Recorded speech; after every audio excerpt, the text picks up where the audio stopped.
Hello guys, welcome back. நான் உங்கள் VK. மத்திய அரசு ஊழியர்களுக்கான 8வது சம்பள குழு அப்படின்னா என்ன அர்த்தம் அப்படிங்கிறத பார்ப்போம். அது மட்டும் இல்லாமல் 8வது ஊதியக்குழு அமல்படுத்தப்பட்டதன் மூலம் இந்திய மத்திய அரசு ஊழியர்கள் தங்கள் தற்போதைய அடிப்படை ஊதியத்தில் பல மடங்கு உயர்வை எதிர்பார்க்கலாம். அதாவது 8வது ஊதியக்குழு அப்படின்னா என்னன்னா 10 வருஷத்துக்கு ஒரு தடவை மத்திய அரசு ஊழியர்களுக்கான சம்பள உயர்வு. அதை தான் பார்த்தீங்கன்னா 8th பே கமிஷன் 8வது சம்பள குழு அப்படின்னு சொல்லுவாங்க.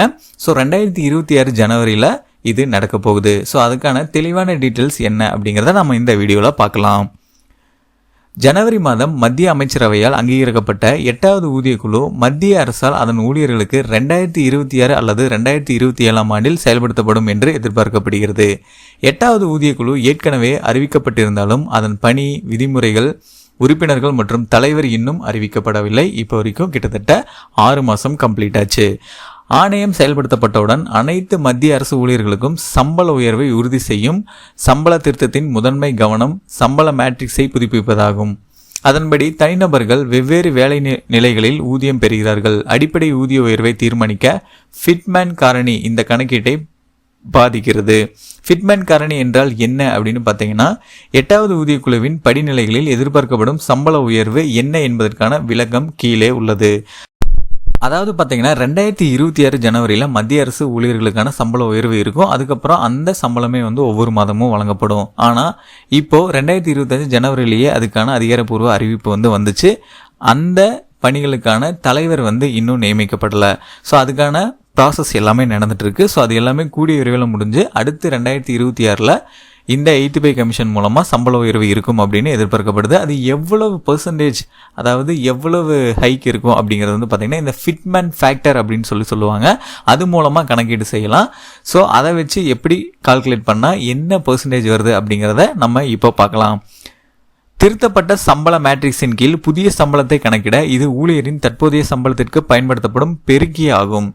7வது சம்பள குழுவின் போது நிர்ணயிக்கப்பட்ட ஃபிட்மேன் காரணி 2.57 இருந்தது. இது ஒரு தனிநபரின் அடிப்படை ஊதியத்தை ரூ.7,000 18,000 உயர்த்தியது. 8வது சம்பள குழுவில் மத்திய அரசு ஃபிட்மேன் காரணி பெருக்கியை 2.86 உயர்த்தும் என்று எதிர்பார்க்கப்படுகிறது. ரூ.18,000 அடிப்படை ஊதியம் உள்ள நபர்கள் 51,480 வரை சாத்தியமான உயர்வை எதிர்பார்க்கலாம். இருப்பினும் நடைமுறையில் உள்ள விலக்குகள் காரணமாக நிகர சம்பள உயர்வு குறைவாக இருக்கலாம். இதனெல்லாம் நோட் பண்ணிக்கோங்க. ஃபிட்மேன் ஃபேக்டர் அடிப்படையில் 7th பே கமிஷனில் பார்த்தீங்கன்னா 2.57 ஹைக் இருந்துச்சு. ஸோ அப்போ 7,000 சம்பளம் இருந்தவங்களுக்கு 18,000 ஹைக் ஆச்சு. இதே 8வது சம்பள குழுவில் ஃபிட்மேன் ஃபேக்டரை பொறுத்த வரைக்கும் 2.86 ஹையஸ்ட் பெர்சன்டேஜாக கணக்கிடப்படுது. அதன் அடிப்படையில் 18,000 இருந்துச்சு அப்படின்னா 51,480 உயர்றதுக்கு வாய்ப்பு இருக்குது. ஆனால் இதில் ஒரு சில நிகர சம்பளம் இது ரெடியூஸ் ஆகிறதுக்கும் சான்ஸ் இருக்குது. 8வது ஊதியக்குழு அனைத்து நிலைகளிலும் எதிர்பார்க்கப்படும் சம்பள உயர்வு எல்லாம் என்ன அப்படிங்கிறத பார்ப்போம். அதாவது ஒவ்வொரு கேட்டகரி இருப்பாங்க, ஒவ்வொரு நிலைகள் இருக்கும். ஸோ அவங்க எல்லாத்துக்குமே எவ்வளோ ஹைக் ஆகும் அப்படிங்கிறத பார்க்கலாம். மத்திய அரசு ஊழியர்களின் சம்பள மேட்ரிக்ஸில் ஒவ்வொரு நிலைக்கும் மதிப்பிடப்பட்ட திருத்தப்பட்ட அடிப்படை ஊதியம் 2.86 என்ற எதிர்பார்க்கப்பட்ட ஃபிட்மேன் காரணியின் அடிப்படையில் கீழே காணலாம். 2.86 அப்படின்னா எவ்வளோ ஹைக் இருக்கும் அப்படின்னு பார்க்கலாம். இது மேக்ஸிமம் நல்லா மைண்டில் வச்சுக்கோங்க. மினிமம் அப்படின்னு எடுத்துக்கிட்டிங்கன்னா 1.92 அப்படின்னு வரும். மேக்ஸிமம் 2.86. இப்போது முன்மொழியப்பட்ட 8வது மத்திய ஊதியக்குழுவின் சிபிசியின் படி அனைத்து ஊதிய நிலைகளிலும் மத்திய அரசு ஊழியர்களின் அடிப்படை ஊதியத்தில் குறிப்பிடத்தக்க உயர்வு எதிர்பார்க்கப்படுகிறது. உதாரணமாக சம்பள நிலை 1 தற்போதைய அடிப்படை ஊதியம் 18,000 ரூ. 51,480 உயரும். இது ரூ. 33,480 அதிகரிப்பை குறிக்கிறது.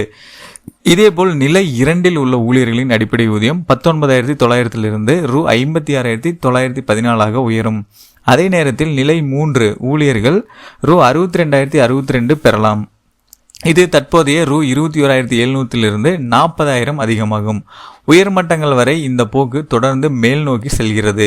உதாரணமாக நிலை 6 அடிப்படை ஊதியம் ரூ. 35,400 1,01,244 நிலை 10 56,100 1,60,446 உயரும் என்று எதிர்பார்க்கப்படுகிறது.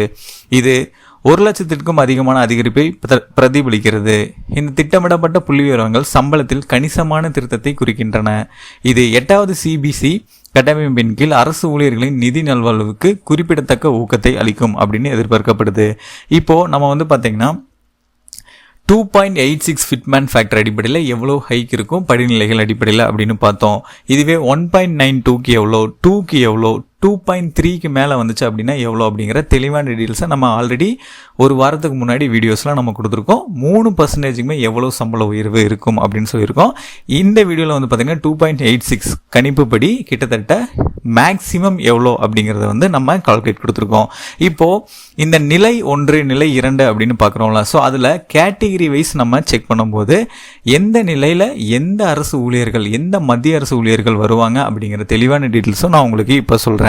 இப்போ உங்களுக்கு பர்சன்டேஜ் வேரியேஷன் ஆனாலும் இந்த நிலைகள் இருக்கவங்களுக்கு இந்த ஃபிட்மேன் ஃபேக்டர் அடிப்படையில் அந்த 1.92, 2.26, 2.86 இந்த மாதிரி நீங்கள் போட்டு உங்களோட சம்பளத்தை வந்து ஹைக் பண்ணிக்கலாம். சப்போஸ் நம்ம சோசியல் மீடியாஸில் இல்லை அப்படின்னா வலைதளங்களில் வர்றது வந்து உங்களுக்கு பாயிண்ட் வந்து அதிகமாக வருது, கம்மியாக வருது அப்படின்னாலும் நிலை 1, நிலை 2, நிலை 3 அப்படின்னு வரும்போது உங்களுக்கு எவ்வளோ பாயிண்ட் அப்படிங்கிறத வச்சு நீங்களே உங்களுக்கான ஹைக்கையும் பார்த்துக்கலாம். ஸோ அந்த நிலைகள் என்னென்ன அப்படிங்கிறத நான் உங்களுக்கு இப்போ சொல்கிறேன். 8வது சம்பளக்குழு பல்வேறு பணி நிலைகளில் உள்ள மத்திய அரசு ஊழியர்களை உள்ளடக்கும். இதன் விளக்கம் இங்கே. நிலை 1ல் வந்து பார்த்தீங்கன்னா பியூன்கள், உதவியாளர்கள், எம்டிஎஸ் மல்டி டாஸ்கிங் ஸ்டாஃப் போன்ற அத்தியாவசிய துணை பணி செய்பவர்கள் எல்லாமே இருக்காங்க. நிலை 2ல் வந்து பார்த்தீங்கன்னா எழுத்தர் மற்றும் வழக்கமான நிர்வாக கடமைகளை நிர்வகிக்கும் கீழ்பிரிவு எழுத்தர்கள், LTCS அப்படின்னு சொல்கிறாங்க, இவங்க எல்லாருமே அடங்குவாங்க.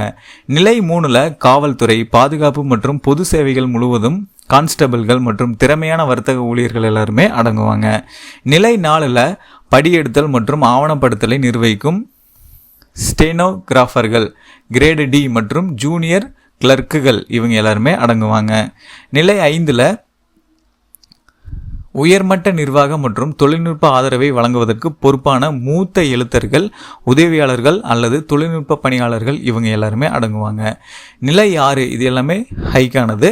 நிலை 6ல் வந்து பார்த்திங்கன்னா தொழில்நுட்ப அல்லது மேற்பார்வை பணிகளை செய்யும் ஆய்வாளர்கள், துணை ஆய்வாளர்கள் மற்றும் இளைய பொறியாளர்கள் எல்லாருமே அடங்குவாங்க. நிலை 7ல் திட்ட மேலாண்மை அல்லது சிக்கலான நிர்வாக பணிகளுக்கான பணியமர்த்தப்படும் கண்காணிப்பாளர்கள், பிரிவு அதிகாரிகள் அல்லது உதவி பொறியாளர்கள், இவங்க எல்லாருமே இந்த நிலை 7ல் வருவாங்க. நிலை 8 பொறுத்த வரைக்கும் யார் யார் அப்படின்னு பார்த்தீங்கன்னா மூத்த பிரிவு அதிகாரிகள் அல்லது உதவி தணிக்கை அதிகாரிகள். அவர்கள் தணிக்கைகள் அல்லது உயர்மட்ட நிர்வாக நடவடிக்கைகளை நிர்வகிக்கிறார்கள். அது ரொம்பவே குறிப்பிடத்தக்க ஒரு விஷயம். ஏன்னா இவங்க மூத்த பிரிவு அதிகாரிகள், அது மட்டும் இல்லாமல் தணிக்கை அதிகாரிகள், இவங்க ரொம்பவே இம்பார்ட்டன்டானவங்க. இவங்க நிலை 8ல் வரக்கூடியவங்க. நிலை 9ல் வந்து பார்த்திங்கன்னா செயல்பாட்டு அல்லது நிதி மேலாண்மைக்கு பொறுப்பான துணை காவல் கண்காணிப்பாளர்கள், DSPக்கள் அல்லது கணக்கு அதிகாரிகள். நிதி மேலாண்மைக்கு ரொம்பவே பொறுப்பான DSP, அதுபோக கணக்கு அதிகாரிகள், அக்கௌண்ட்ஸ்லேயே ஹை கேட்டகரியில் இருக்கக்கூடியவங்க, இவங்க எல்லாருமே நிலை 9ல் வரக்கூடியவங்க. அடுத்ததான் நம்ம ஃபைனலாக பார்க்க வேண்டியது நிலை 10. நிலை 10ல் உதவி ஆணையர்கள் அல்லது தொடக்கநிலை அதிகாரிகள், IAS, IPS மற்றும் IFS போன்ற குரூப் A அதிகாரிகள் அடங்குவார்கள். குரூப்பில் Aல வரக்கூடிய IAS, IPS, IFS இவங்க எல்லாருமே வந்து பார்த்திங்கன்னா இந்த நிலை 10ல் வந்து முக்கிய பங்கு வகிக்கிறாங்க. 8வது சம்பளக்குழு மத்திய அரசு ஊழியர்களின் சம்பளத்தில் பெரும் மாற்றத்தை வந்து ஏற்படுத்தும் என்று எதிர்பார்க்கப்படுது. ஏன் அப்படின்னா 10 வருஷத்துக்கு ஒரு தடவை தான் இந்த சம்பள உயர்வு அப்படிங்கிறது இருக்குது. மேலும் ஃபிட்மேன் காரணி மேலும் உயரும். இருப்பினும் இவை கணிப்புகள், அரசாங்கத்தின் இறுதி பரிந்துரைகள் வேறுபட்டு இருக்கலாம். எப்படி இருந்தாலும் அரசு ஊழியர்கள் நாட்டிற்கு அவர்கள் செய்த சிறந்த சேவைக்கு ஏற்றவாறு பலனளிக்கும் 8வது சம்பளக்குழுவை எதிர்பார்க்கலாம். அதாவது 10 வருஷத்துக்கு ஒரு தடவை இந்த பே கமிஷன் வந்து நடக்குது. இப்போது கடைசியாக 2015 வந்து பார்த்திங்கன்னா 7th பே கமிஷன் நடந்துச்சு. இப்போது 2015 ஆரம்பித்து 2016 இந்த 7th பே கமிஷன் நடந்துச்சு. இப்போது 2025 ஸ்டார்ட் ஆகி 2026 8th பே கமிஷன் வரப்போகுது. இப்போ இந்த 8th பே கமிஷனுக்கு இடையில் கிட்டத்தட்ட 10 வருஷம் இருக்குது. இதில் பொருளாதார ரீதியாக ஏகப்பட்ட விலை உயர்வுகள் எல்லாமே நடந்திருக்கும். அதன் அடிப்படையில் தான் வந்து பார்த்திங்கன்னா இந்த ஃபிட்மேன் காரணி அப்படிங்கிறது 1.92 மினிமம், மேக்ஸிமம் 2.86 இதுக்கு உள்ளதான் வந்து இந்த சம்பள உயர்வு அப்படிங்கிறது இருக்க போகுது. இது வந்து பார்த்திங்கன்னா ஒவ்வொரு நிலைகள் அடிப்படையில் யார் யார் அப்படிங்கிறது சொல்லியிருக்கோம். அவங்களுக்கு ஆல்ரெடி எவ்வளோ சம்பளம் வாங்கிட்டு இருக்கீங்க அப்படிங்கிறது உங்களுக்கே தெரிஞ்சிருக்கும். ஸோ அதன் அடிப்படையில் இந்த ஃபிட்மேன் ஃபேக்டர் காரணியை வச்சு உங்களோட கால்குலேஷனை நீங்களே போட்டுக்கலாம். இல்லை அப்படின்னாலும் ப்ரீவியஸ் வீடியோஸில் 3 கேட்டகரி 1.92, 2.3 இவங்க எல்லாத்துக்குமே என்ன வரும், அதே மாதிரி இப்போ 2.86 மேக்ஸிமம் எவ்வளோ வரும் அப்படிங்கிற எல்லா டீட்டெயில்ஸும் நான் உங்களுக்கு கொடுத்துருக்கேன். இந்த டீட்டெயில்ஸ் எல்லாமே உங்களுக்கு ரொம்பவே யூஸ்ஃபுல்லாக இருந்திருக்குன்னு நினைக்கிறேன். இந்த மாதிரி 8th பே கமிஷன் நோட்டிஃபிகேஷன் சம்மந்தப்பட்ட கிட்டத்தட்ட 6 மாதத்துக்கு மேலே இருக்குது இன்னும் டைமு. அதில் நிறைய அப்டேட்ஸ் வரப்போகுது. அது எல்லாத்தையுமே உடனுக்குடனே தெரிஞ்சுக்கிறதுக்கு நம்ம சேனலை யாராவது சப்ஸ்கிரைப் பண்ணாமல் இருந்தீங்கன்னா மறக்காமல் இப்போயே சப்ஸ்கிரைப் பண்ணிக்கோங்க. அப்படியே பக்கத்தில் இருக்க பெல் பட்டனையும் கிளிக் பண்ணிடுங்க. அப்போ தான் நான் போடுற ஒவ்வொரு பயனுள்ள வீடியோ உங்களுக்கு உடனுக்குடனே நோட்டிஃபிகேஷன்லாம் வந்து சேரும்.